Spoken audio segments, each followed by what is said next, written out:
नमस्कार, आदाब, सत श्री अकाल, सर्वेभ्य नमो नमः। दोस्तों, साथियों, मित्रों, आप सभी के लिए जो मैं आज का टॉपिक पढ़ा रहा हूँ वो हिंदी भाषा का उद्भव और विकास के बारे में मैं कुछ पढ़ा चुका हूँ और उसी का अगला पार्ट के रूप में आज मैं आपको पढ़ाऊँगा। एक बार समझ लें, टॉपिक था हमारा हिंदी भाषा का उद्भव और विकास। समझ लें इस बात को, बहुत आसान सी बात है कि हिंदी भाषा का उद्भव कहाँ से हुआ और ये विकसित होकर के वर्तमान स्वरूप में कैसे आई, इसके बारे में हमने पढ़ाना था। हिंदी आप सभी जानते हैं पूरे वर्ल्ड के अंदर तकरीबन 3000 भाषाएं बोली जाती हैं। एक बार कुछ एक बातें रिपीट कर रहा हूँ, इनको 2796 भाषाएं भी कहा जाता है। ये भाषाएं 12, 13, 1800 कितने भी भाषा परिवारों में बंटी हुई है। कुछ 12 कहते हैं, कुछ 13 कहते हैं, कुछ 18 कहते हैं, कुछ 16 कहते हैं, कुछ 100 कहते हैं। हर आदमी ने अपने ढंग से जो इसके बारे में जो शोध किया है उसी के आधार पर वो बता देते हैं। और आप सभी को ध्यान होगा कि इन 12 या 13 भाषा परिवारों को मैंने 13 भाषा परिवारों में बांटा था। 13 भाषा परिवार। तो ये 13 भाषा परिवार मैंने याद भी करवाए थे आपको। इस तरीके से एक बार शॉर्ट में बता देता हूं कि आबादर चीनी बांटू, मारा बहादर बुलाया, हमने उस तक कहा आबादर चीनी बांटू।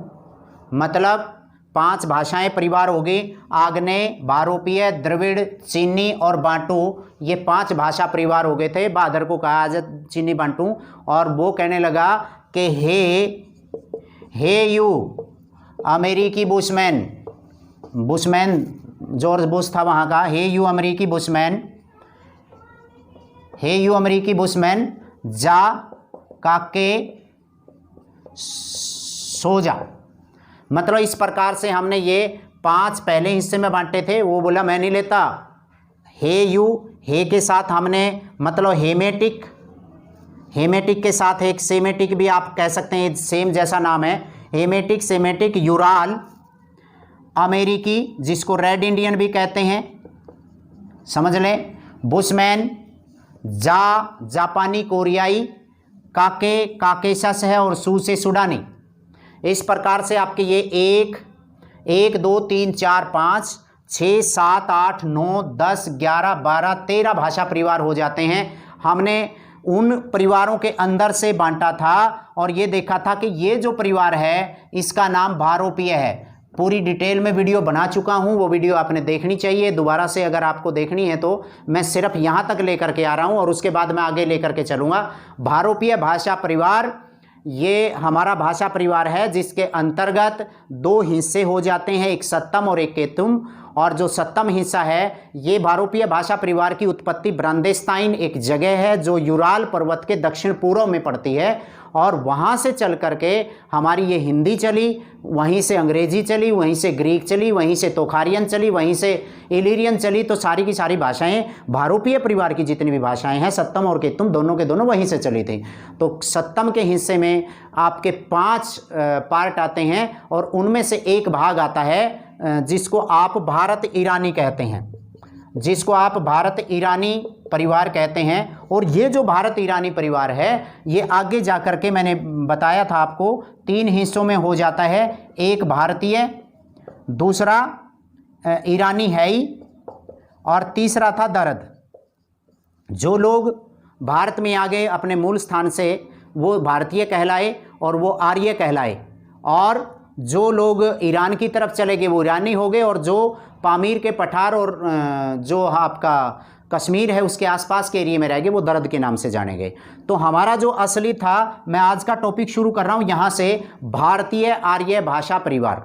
और भारतीय जो आर्य भाषाएं हैं उनके कैसे कैसे भेद किए जाते हैं, यहाँ से मैं आगे की तरफ आपको लेकर के चल रहा हूँ। तो आइए, इनको तो मैं साफ कर रहा हूँ, ये चीज़ें आपकी काम की बातें थी और वैसे मैंने आप सभी को इसके बारे में बता चुका हूँ। ये तो बातें मैंने 3 या 4 मिनट में एक बार रिपीट की है, 4 मिनट में।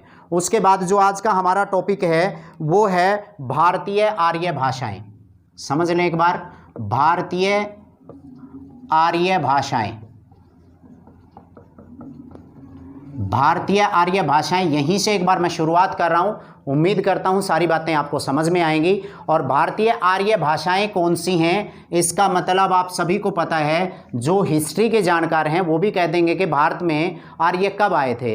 वो 1500 ईस्वी पूर्व के आसपास आए थे और अपने साथ कौन सी भाषा लेकर के आए, वो अपने साथ संस्कृत लेकर के आए थे। और वो संस्कृत वेदों की संस्कृत थी, उपनिषदों की संस्कृत थी, इसका मतलब वैदिक संस्कृत थी। तो आप इसको जो भारत में तो आ गई भारतीय आर्य भाषाएं, हम इसको 3 हिस्सों में बांटेंगे।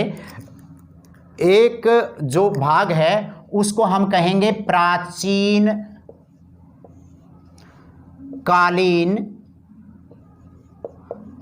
कालीन आर्य भाषाएं, ठीक है। दूसरे नंबर पे आप कहोगे मध्यकालीन आर्य भाषाएं, और तीसरे नंबर पे जो भाषाएं थी वो आधुनिक कालीन आर्य भाषाएं हैं।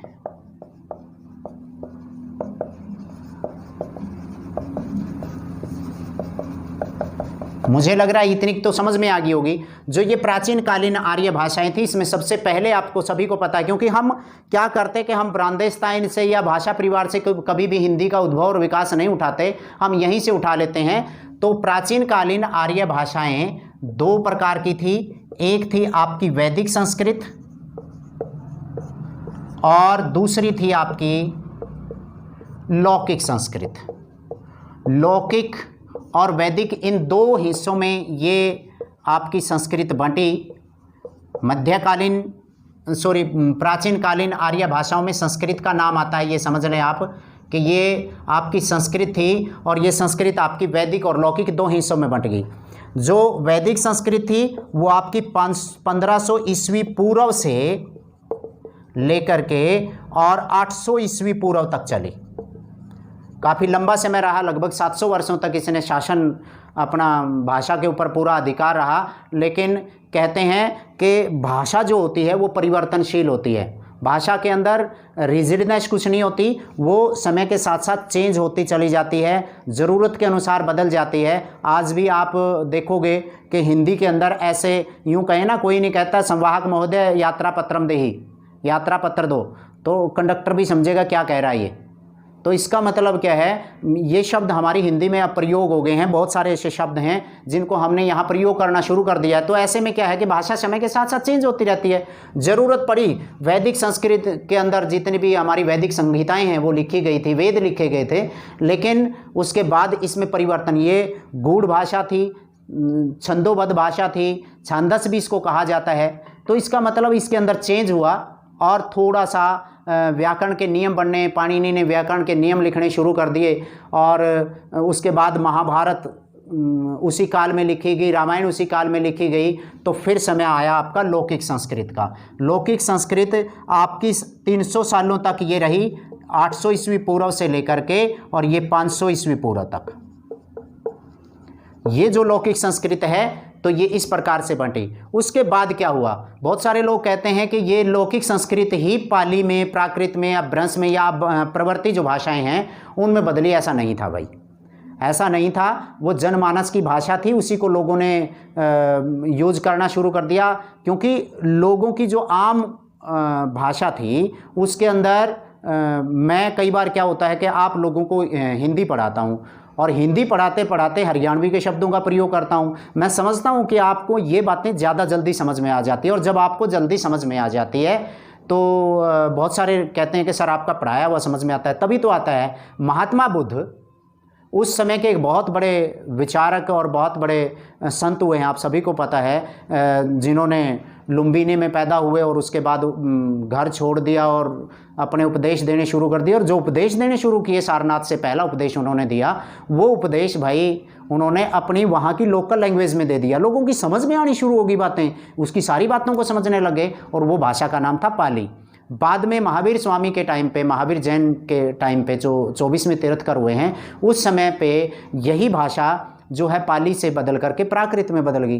प्राकृत से बाद में फिर उसमें भी कुछ परिवर्तन आना शुरू हो गया, वो अब भ्रष्ट होगी, अब भ्रष्ट होगी, अब हट होगी, इस प्रकार से उसी के अंदर चेंज आते चले गए, उसका अलग अलग नाम पड़ता गया। तो जो ये महात्मा बुद्ध के काल से लेकर के और वर्तमान हिंदी के कड़ी के रूप में जोड़ने तक इसका जो काल था उसको हमने मध्यकाल का नाम दिया। और मध्यकाल को आप प्राकृत के नाम से जानते हैं, और वो प्राकृत जो है वो 3 हिस्सों में बंटी। एक, उसको आपने कहा पहली प्राकृत, दूसरी को कहा आपने दूसरी प्राकृत या द्वितीय प्राकृत आप कह सकते हैं, दूसरी प्राकृत। तीसरे नंबर पे जो हमने तृतीय प्राकृत या तीसरी प्राकृत आप कह सकते हैं। तो आप एक बार यहाँ पर देखें, पहली जो प्राकृत थी उसको हमने जब भी हम चर्चा करने लगते हैं, वो अभी मैं जो बात कर रहा था वो महात्मा बुद्ध की थी, और महात्मा बुद्ध ने इसके बारे में पहली प्राकृत के और दूसरी प्राकृत के बारे में जब भी बात करी तो इसका मतलब इसका नाम तब की सामान्य भाषा में पाली था, और ये दूसरी प्राकृत इसका नाम ही प्राकृत था। और ये जो तीसरी प्राकृत थी ये यहाँ से भ्रष्ट होनी शुरू होगी, इसमें परिवर्तन आना शुरू हो गया। भ्रष्ट का मतलब थोड़ा सा शब्दों में भाई ये तो सही नहीं रही भाषा, तो ऐसे में इसका नाम अपभ्रंश पड़ा।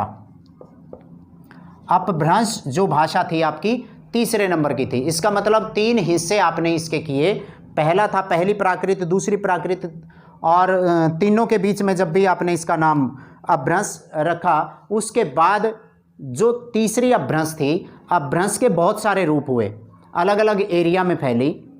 भाई जो आपकी पूर्व वाली साइड थी जहाँ पर बिहार है, और बिहार के अलावा बंगाल है, बंगाल के अलावा उड़ीसा है, उड़ीसा से ऊपर आसाम की तरफ है, उसका नाम अलग पड़ा, वो मगध के एरिया में थी।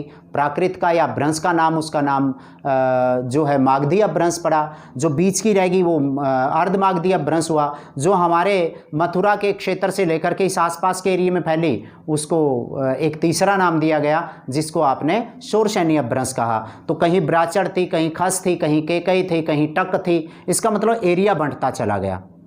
तो आज के इस छोटे से 12 से 14 मिनट के वीडियो में मैं आपको बस सिर्फ यही बात बताना चाह रहा था कि पार्ट वाइज करके चल रहा हूँ कि जो भारतीय आर्य भाषाएं थी उसको किस प्रकार से वहाँ से चल कर के ये यहाँ तक आई, और इसके ये हिस्से बने आधुनिक कालीन आर्य भाषाएं। अब हम चलेंगे इसके ऊपर, हम वर्तमान जो आधुनिक भाषाएं हैं उसके बारे में भी हम चर्चा करेंगे। और इसमें जो पूरी की पूरी हिंदी भाषा जिसको हम बोला जाता है वो एरियाज़ में बंट गई, ठीक है। क्योंकि हिंदी भाषा केवल भारतवर्ष में ही नहीं बोली जाती बल्कि विश्व के दूसरे अन्य देशों में भी बोली जाती है। पूरी दुनिया में आज तीसरे नंबर की भाषा बन चुकी है ये।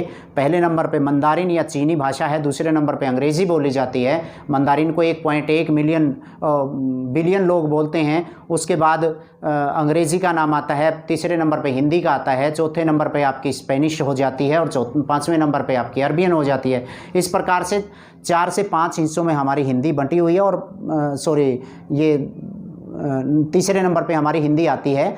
और इसके बाद वर्तमान हिंदी को हम अगर बांटे, ये भाषा है 10 राज्यों में भारतवर्ष में बोली जाती है, किन किन राज्यों में बोली जाती है, कहाँ कहाँ किस रूप में बोली जाती है, फिर ये थोड़े से कम क्षेत्र में आ जाती है तो इसको बोलियों का नाम दे दिया जाता है, फिर और थोड़े से कम क्षेत्र में आ जाती है इसको उपबोलियों का नाम दे दिया जाता है। इसके बारे में हम अगले वीडियो में एक बार देखेंगे। और फ़िलहाल आज का जो ये वीडियो था, ये बनाने का मेरा मकसद ये था कि मैं आपको एक कड़ी के रूप में ये बात दूं। और जो लोग तैयारी कर रहे हैं, ये हालांकि बोलियों का एक अलग से टॉपिक है, इसलिए मैं उसका अलग से वीडियो बनाऊंगा। आज के इस वीडियो में फ़िलहाल इतना ही। मिलता हूं अगले वीडियो में। उम्मीद करता हूं आपको ये पसंद भी आई होगी और कुछ न कुछ तो जानकारी आपको मिली ही होगी इसमें से। तो अगर आपको अच्छी लगती है तो आप इस तरह की वीडियो के लिए भी डिमांड कर सकते हैं। अगर मेरे पास टाइम हुआ तो मैं आपको लोगों के लिए इस प्रकार की वीडियो भी बनाऊंगा। व्याकरण की मेरी वीडियो चली हुई हैं 2 हिस्सों में, सामान्य नियम और कुछ विशिष्ट। वो वीडियोस आप जो प्रतियोगी परीक्षाओं वाले बच्चे हैं वो ज़रूर देखें, जो मैंने एग्जाम्पल्स को डिस्कशन किया है। वो एग्जाम्पल आपको किसी न किसी परीक्षा में एज इट इज़ मिलेंगे। आप जिन्होंने भी ज़्यादा परीक्षाएं दी हैं वो भी आपको फिर पता लग जाएगा कि हाँ ये तो सारे के सारे एग्जाम्पल आए हुए हैं। तो आप सभी ने इसको देखा, आप सभी का एक बार धन्यवाद। अगले वीडियो में फिर मिलते हैं, तब तक के लिए इजाज़त। नमस्कार, जय हिंद, जय भारत।